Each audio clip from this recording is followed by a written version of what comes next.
Fuji is probably the most iconic picturescape of Japan, and yet she only makes an appearance not so often. On your next trip to Japan, if you're able to see her come out from behind the clouds in all her glory, then count yourself lucky. I've been to many different Mt Fuji viewing places like Hakone and Kawaguchiko, but this time we went to Oshino Hakkai for my very first visit. This little town located between Lake Kawaguchiko and Lake Yamanakako, close to Mt Fuji, has an old town Japan feel that makes you feel all warm inside. It's famous for its mountain spring water, Fuji mountain spring water that is, and is about 1.5 to 2 hours away from the city, depending on traffic. From the street vendors to the majestic view to even some ninja sightings, join us as we explore Oshino Hakkai. Takoyaki. So what is takoyaki?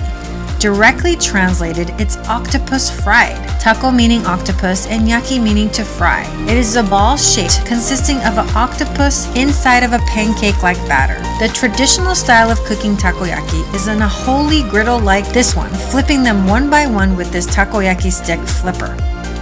It's topped with mayonnaise, bonito flakes, green onions, and red ginger. And trust me, they are delicious. Don't let the octopus part or the bonito flakes part scare you. This is one of the few street foods in Japan and is definitely a must-try. Oshino Hakkai is most known for its water.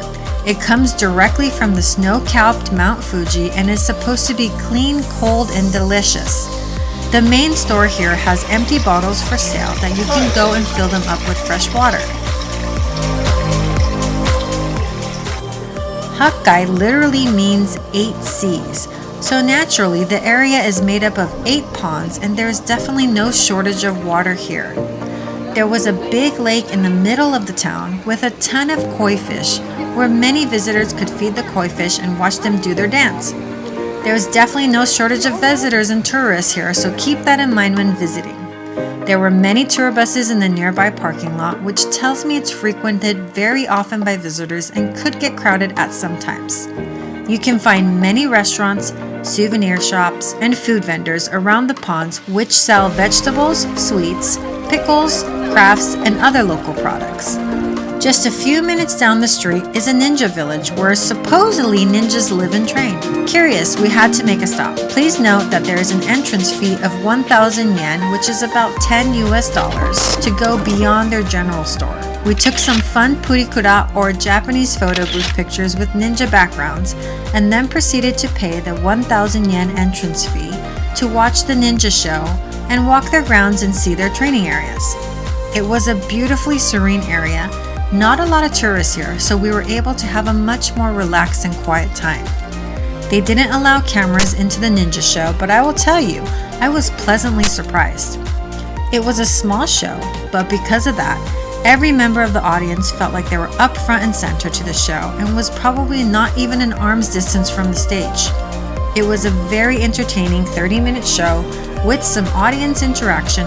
I definitely think it's worth checking out if you are into ninjas or olden Japanese culture. On the grounds there was lots of greenery, bridges, lakes, and in the middle of all that, a little throwing practice spot for the ninjas. Yep, I said throwing. Walking a little further more, we came to a little fountain with a beautiful pagoda, and just beyond that was the actual area where we could practice throwing shurikens or ninja stars.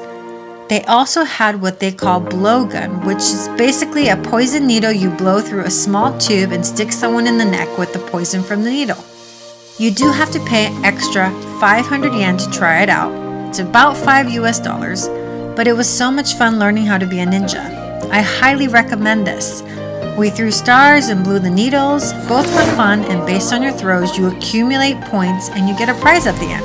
How fun is that? Lots of kids were participating in this, but we have no shame and did it anyways. I realized I must have been a ninja in my past life because I was able to accumulate the most points from throwing the stars within my team.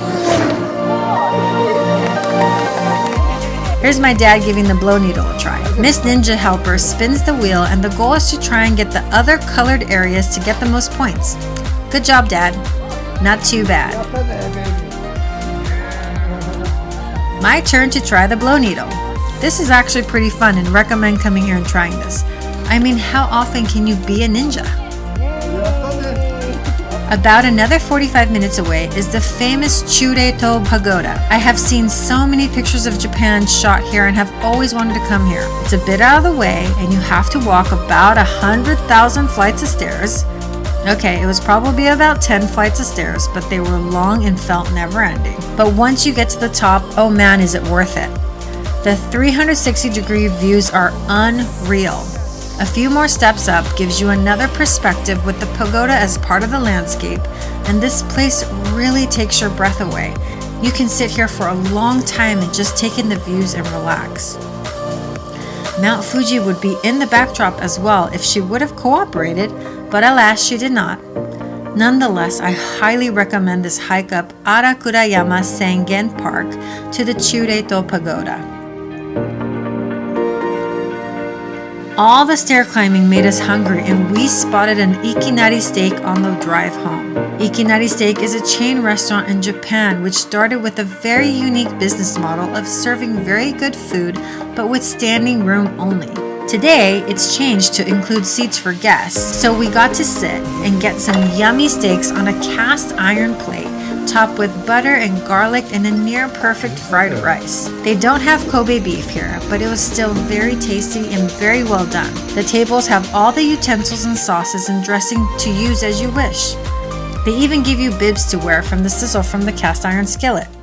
I hope you enjoyed this video on Oshino Hakkai and the Ninja Village. If you thought this was helpful for planning your next trip to Japan or just plain liked it, please hit the like button. Also, please subscribe as it really means a lot to me. If there is a subject related to Japan travel that you want to learn more about, please leave me a comment and I will definitely answer or make future videos to answer any questions. Thanks for watching. See you next time.